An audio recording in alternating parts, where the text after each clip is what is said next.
Right, next heading. Torque acting on electric dipole placed in uniform electric field. ठीक है. So today we derive the expression for torque acting on the electric dipole placed in uniform electric field. ठीक है. तो देखिए इस article में हमको क्या पढ़ना है. जैसे कोई इलेक्ट्रिक डाइपोल को हम यूनिफॉर्म इलेक्ट्रिक फील्ड में रखते हैं तो उस पर टॉर्क बनता है, उस पर एक कपल बनता है, उस मोमेंट ऑफ कपल की वैल्यू निकालेंगे. ठीक है. और जिसे टॉर्क कहेंगे, torque acting on the electric dipole कहेंगे. ठीक है. और इसका डायरेक्शन क्या होगा, ऐसे ड्राइव करेंगे. टॉर्क कैसे बनता है, कपल कैसे बनता है, इस ये चीज हम स्टडी करेंगे. ठीक है. तो देखिए अगर किसी डाइपोल को जो है यूनिफॉर्म इलेक्ट्रिक फील्ड, जैसे यूनिफॉर्म इलेक्ट्रिक फील्ड एक represented by equidistant parallel line. देखिए एक इलेक्ट्रिक लाइन का फोर्स यहाँ है, एक यहाँ और एक यहाँ पर. देखिए इनके बीच की डिस्टेंस क्या सेम है. यूनिफॉर्म इलेक्ट्रिक फील्ड कैसे दिखाते हैं, इक्विडिस्टेंट पैरेलल लाइन से दिखाते हैं. ये इक्विडिस्टेंट पैरेलल लाइन है, क्या बता रहा है, यूनिफॉर्म इलेक्ट्रिक फील्ड को बता रहा है. इसमें एक इलेक्ट्रिक डाइपोल बी रखा गया है, मान लीजिए बी है और ये क्या है ए. तो एक यूनिफॉर्म इलेक्ट्रिक फील्ड बी, एक यूनिफॉर्म इलेक्ट्रिक डाइपोल बी रखा गया है. ठीक है. और इस ये डाइपोल जो है फील्ड से कितना एंगल बना रहा है बताओ. फील्ड डायरेक्शन आपकी ये फील्ड डायरेक्शन है. ठीक है. ये फील्ड डायरेक्शन है और डाइपोल आपका कितने एंगल पर है बताइए. ये देखिए ये आपका फील्ड है, ये क्या पोजीशन ऑफ डाइपोल है, ये क्या डाइपोल ना. तो दोनों के बीच एक इंक्लिनेशन है, ये कितना है बताइए थीटा. तो डाइपोल आपका फील्ड से कितना एंगल बना रहा है, थीटा एंगल बना रहा है ना. ठीक है. तो इस पर एक टॉर्क बनता है, एक कपल बनता है. कैसे बनता है ये चीज हमको पढ़ना. ठीक है. चलिए देखिए कपल कैसे बनता है. ये चीज पहले पढ़िए. जैसे dipole is system of electric dipole is system of two equal and opposite charges placed at short distance. है ना.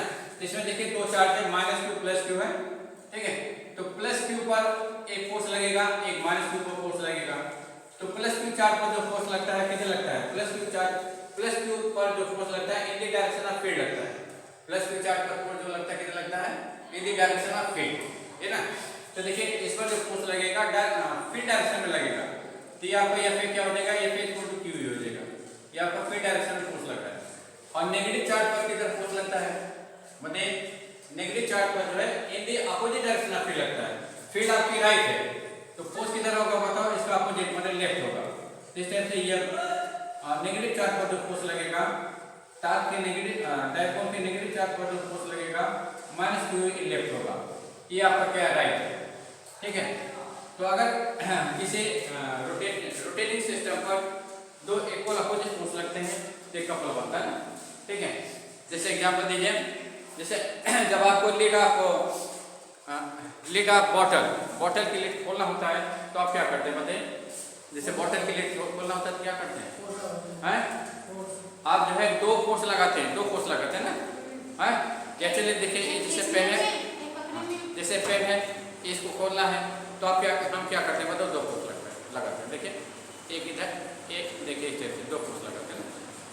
ये दो फोर्स लगा रहे हैं, है ना. देखिए एक इस फिंगर से एक इस फिंगर से. ठीक है. ये फोर्स क्या कर रहा है बताओ, एक कपल बना रहा है. क्या बना रहा है, कपल बना रहा है. दो इक्वल अपोजिट फोर्स बना रहा है ना. ये कपल क्या कर रहा है, इसको रोटेट कर रहा है, इसको क्या कर रहा है, रोटेट कर दे रहा है, घुमा दे रहा है. ठीक है. यहाँ पे देखिए दो इक्वल अपोजिट फोर्स लग रहे हैं. देखिए एक यहाँ लग रहा है, एक यहाँ लग रहा है, यहाँ भी कपल बन जाएगा ना. अगर किसी सिस्टम पर टू इक्वल अपोजिट फोर्स लगते हैं जिसके लाइन ऑफ एक्शन पैरेलल और डिस्टिंक्ट होते हैं तो क्या बनता है, कपल बनता है. तो देखिए यहाँ पर दो फोर्स लग रहा है, एक फोर्स ये लग रहा है, एक फोर्स ये लग रहा है. दोनों के मैग्नीट्यूड यहाँ सेम है. q इसका मैग्नीट्यूड है, q इसका मैग्नीट्यूड है. डायरेक्शन अपोजिट है, डायरेक्शन इसका राइट है, इसका लेफ्ट है. इनके लाइन ऑफ एक्शन क्या पैरेलल है, इनके लाइन ऑफ एक्शन क्या पैरेलल है. देखिए एक का लाइन ऑफ एक्शन है, एक का लाइन ऑफ एक्शन है, ये तो दोनों पैरेलल है ना. तो इनके लाइन ऑफ एक्शन पैरेलल और डिस्टिंक्ट है, मतलब डिस्टिंक्ट मतलब अलग अलग है. देखिए एक का लाइन ऑफ एक्शन ऊपर है, एक का लाइन ऑफ एक्शन नीचे. इनके बीच का सेपरेशन कितना बताओ, ये कितने डिस्टेंस से डिस्टिंक्ट है, इतने डिस्टेंस से डिस्टिंक्ट है, अलग है ना. देखिए अगर किसी सिस्टम पर टू इक्वल अपोजिट फोर्स लगता है, full line of action of parallel and distinct, then they form couple. क्या बनाते हैं, कपल बनाते हैं. तो ये दोनों फोर्स क्या कर रहे हैं मतलब ये फोर्स क्या कर रहा है, कपल बना रहा है ना. ठीक है. तो मोमेंट ऑफ कपल क्या होता है बताइए. तो कपल का क्यों बन रहा है, इस क्लियर हो गया? क्योंकि जब आप किसी डायपोल को इलेक्ट्रिक फील्ड में रखिएगा एट एन एंगल थीटा, ठीक है, तब एक positive charge in the direction of field force feel करेगा, negative charge in the opposite direction of field force feel करेगा। और ठीक है, ये दोनों फोर्स इक्वल अपोजिट है और इनके लाइन ऑफ एक्शन अलग अलग है। एक लाइन ऑफ एक्शन ये है, ठीक है, ये है, तो एक लाइन ऑफ एक्शन है ना, ठीक है। तो these are the condition of couple, forming couple। यहाँ कपल की कंडीशन बन रही है, इसलिए दोनों फोर्स क्या कर रहे हैं, कपल बना रहे हैं ना। अब मोमेंट ऑफ कपल क्या होता है बताइए?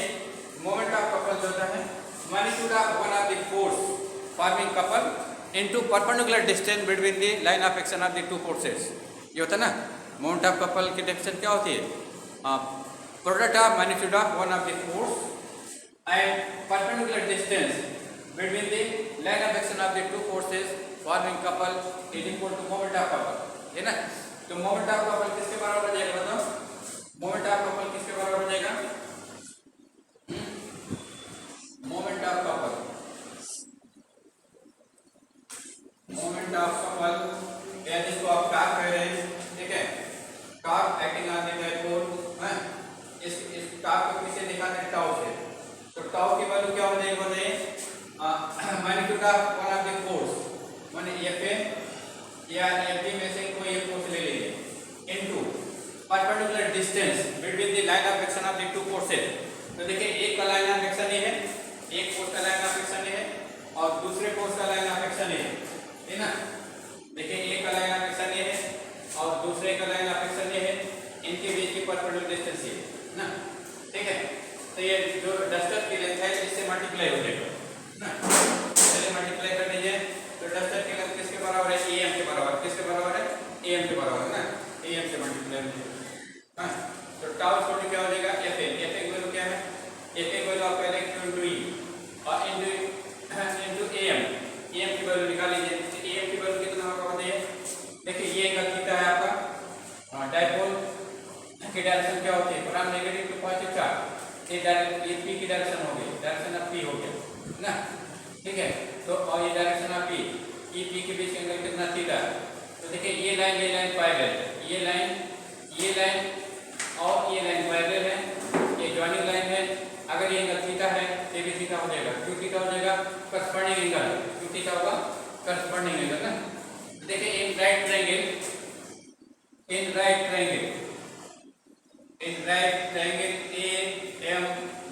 AMB में sin थीटा क्या हो जाएगा बताओ? sin थीटा इक्वल हो जाएगा AM अपॉन AB।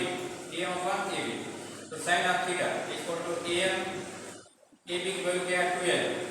यहाँ से AM इक्वल टू कितना हो जाएगा? 12 sin थीटा, 12 sin थीटा, है ना। अब ये वैल्यू लाके इसमें रख दीजिए। AM की वैल्यू किसके बराबर है बताइए? 12 sin थीटा है, 12 sin थीटा लिखेंगे ना। अब उसके बाद देखिए हम Q और 12 को एक साथ ले लेते हैं। Q12 क्या कर रहे हैं? एक साथ ले रहे हैं। ऐसा क्यों? Q12 को एक साथ क्यों ले रहे हैं बताइए?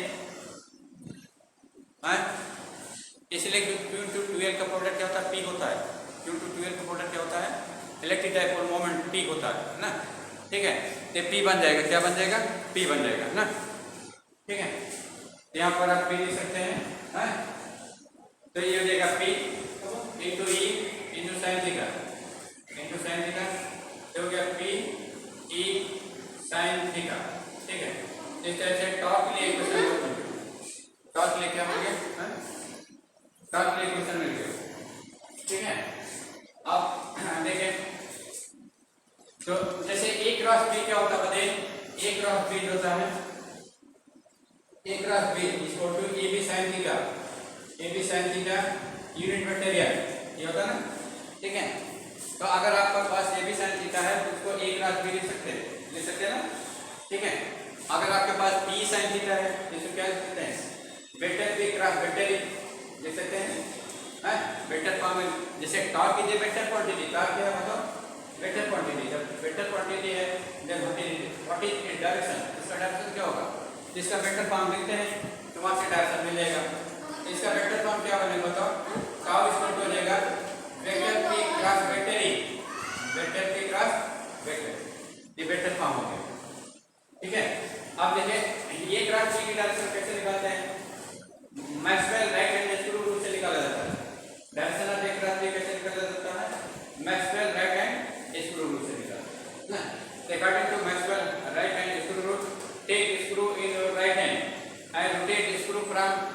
A to vector B, then direction of motion of tip of the screw give the direction of A cross B, है ना?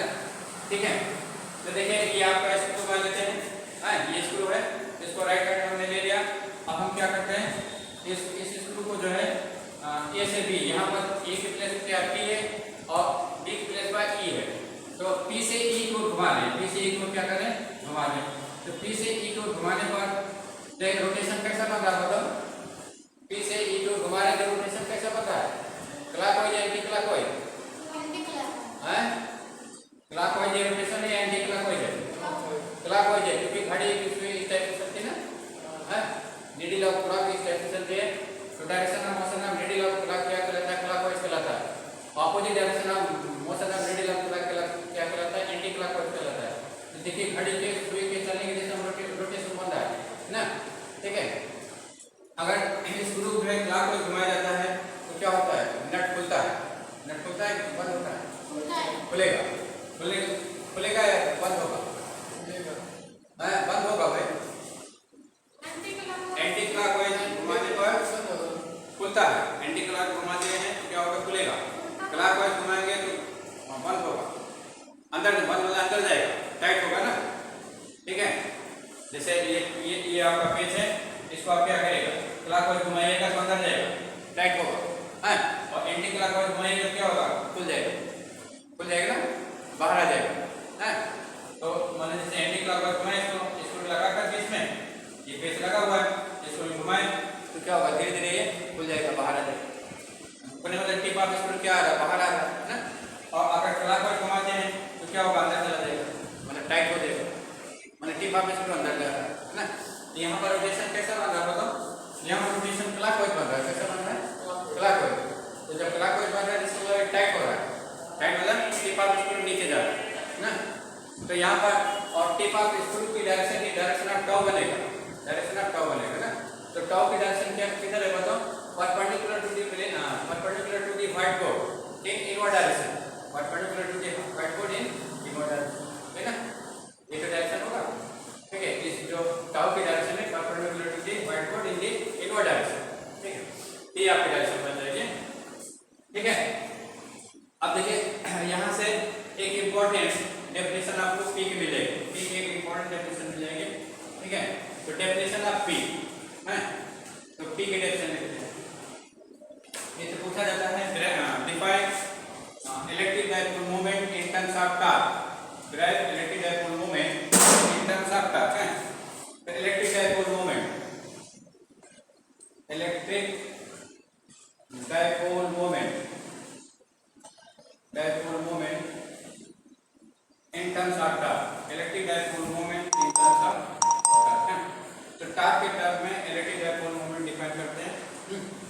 तो देखिए टाउ इक्वल टू क्या है, P इज sin थीटा, है ना, ठीक है। इसमें E इक्वल टू कितना ले रहे हैं, E equal to let, E equal to 1 newton coulomb minus 1 और थीटा इक्वल टू 90 डिग्री। तब टाउ देखिए, टाउ की वैल्यू किस पर डिपेंड करेगा बताओ, थीटा पर। अगर थीटा का मान 90 डिग्री है तो टाउ का मान मैक्सिमम होगा, क्योंकि sin 90 की वैल्यू मैक्सिमम होती है, कितना होता है, 1 होता है, sin 90 का मान क्या होता है, 1 मैक्सिमम होता है, ठीक है। तो अगर थीटा का मान 90 डिग्री है तो टाउ की वैल्यू क्या होगी, मैक्सिमम। तो इस तरह से टाउ मैक्सिमम की वैल्यू यहाँ क्या हो जाएगा, टाउ मैक्सिमम वैल्यू हो जाएगी P into 1 into sine of 90। इस तरह से टाउ मैक्सिमम कितना हो जाएगा, टाउ मैक्सिमम हो जाएगा P इंटू 1 इंटू 1, तो टाउ मैक्सिमम हो गया PE, P ना। तो if any dipole is placed perpendicular to the direction of electric field at perpendicular to the direction of electric field of strength 1 Newton Coulomb minus 1, then maximum torque acting on the electric dipole is equal to moment of electric dipole, है ना, ये definition बन जाएगा, ठीक है, electric dipole moment हो जाएगा, हाँ। तो देखिए जो मैथमेटिक्स आपने यहाँ लिखा है इसी को लिखना है। इस मैथमेटिक्स में कंडीशन क्या अप्लाई किया है, फिर आपने 1 न्यूटन कूलम्ब माइनस 1 लिए और क्या किया आपने, डायपोल को फील्ड के परपेंडिकुलर रखा है। तो इस केस में जो मैक्सिमम टॉर्क लग रहा है वो P के बराबर हो जा रहा है, P के बराबर हो जा रहा है ना। तो इसी को क्या क्या लिखेंगे?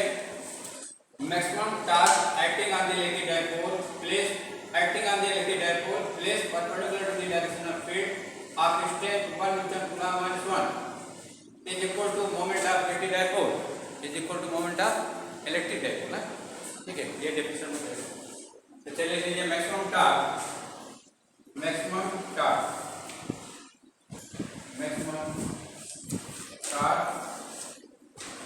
acting on electric dipole electric dipole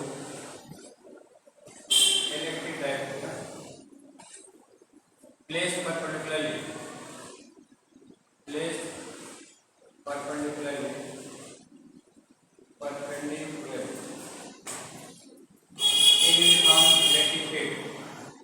in uniform electric field of strength 1 Newton Coulomb minus 1 Newton Coulomb minus 1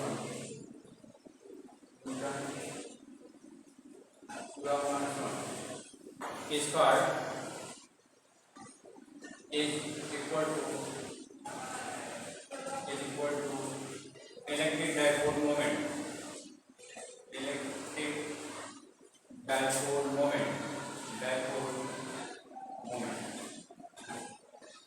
ठीक है, ये डिफिनेशन हो जाएगी इलेक्ट्रिक डायपोल मोमेंट क्या। अच्छा, यहाँ पर आपको कुछ वर्ड लिखना पड़ेगा, पूरा नंबर लेने के लिए आपको कुछ लिखना पड़ेगा। यहाँ पर क्या लिखना पड़ेगा? QE force F is equal to QE force act in the direction of field, ठीक है, and minus QE force act F is equal to minus QE force act in the opposite direction of field है, ठीक है। तो F is equal to QE act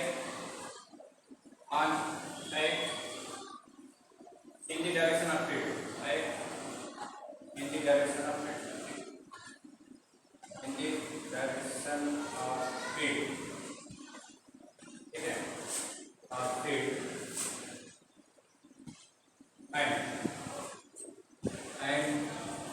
F is equal to minus QE act in the opposite direction of field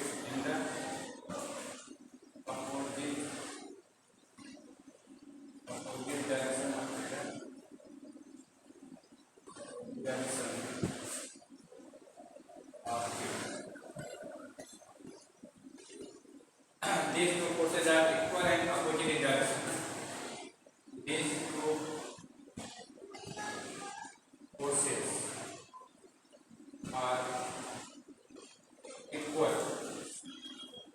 are equal and opposite in direction.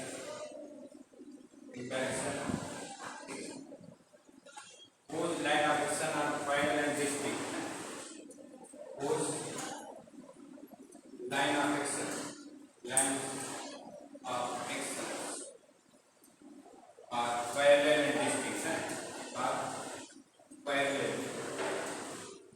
and distinct.